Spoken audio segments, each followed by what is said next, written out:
Hello বন্ধুরা, আজ আমরা আলোচনা করব ডোরেমনের পেছনের সত্য ঘটনা নিয়ে, যা নোবিতা নবীর জীবন থেকে অনুপ্রাণিত হয়ে তৈরি করা। চলুন শুরু করা যাক। নোবিতা নবী একজন বাস্তব ব্যক্তি, যিনি জাপানের কুবোশিমা শহরে জন্মগ্রহণ করেছিলেন। তার জীবন ছিল নানা চ্যালেঞ্জে ভরা, বিশেষ করে বিদ্যালয়ে তার প্রতিদিনের সমস্যাগুলি।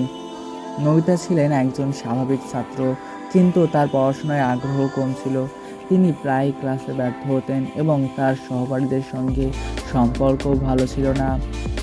আর নোবিতা স্কিজোফ্রেনিয়া রোগে আক্রান্ত ছিলেন। এই রোগে আক্রান্ত ব্যক্তিরা তাদের কল্পনার সব কিছু বাস্তবে দেখতে শুরু করে, ফলে তারা বাস্তব আর কল্পনার মধ্যে কোনো তফাৎ দেখতে পান না। নোবিতা কল্পনায় একটি অদ্ভুত বিড়ালকে দেখতে পেত। নোবিতা সেই বিড়ালের নাম রাখে ডোরেমন। এসব দেখে তার বন্ধুরা তাকে নিয়ে অনেক হাসি মজা করত। ফলে একদিন নোবিতা নিজেকে ঘরবন্দি করে ফেলে।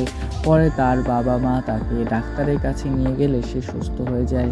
সুস্থ হওয়ার পর যখন নোবিতা জানতে পারে ডোরেমন বলতে কিছু নেই, তখন সে অনেক ভেঙে পড়ে এবং আত্মহত্যা করে। ফুজিওর, যিনি ডোরেমনের সৃষ্টি করেন, তিনি নবীর জীবনের থেকে অনুপ্রাণিত হয়ে ডোরেমনের মাঙ্গা কাহিনী লিখতে শুরু করেন।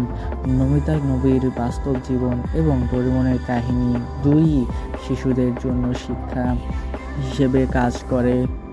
এটি তাদের শেখায় কিভাবে সমস্যা মোকাবেলা করতে হয় এবং জীবনের প্রতি ইতিবাচক দৃষ্টিভঙ্গি রাখতে হয়।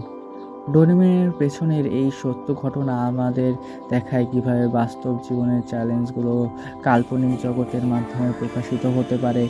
সবাইকে ধন্যবাদ। আল্লাহ হাফেজ।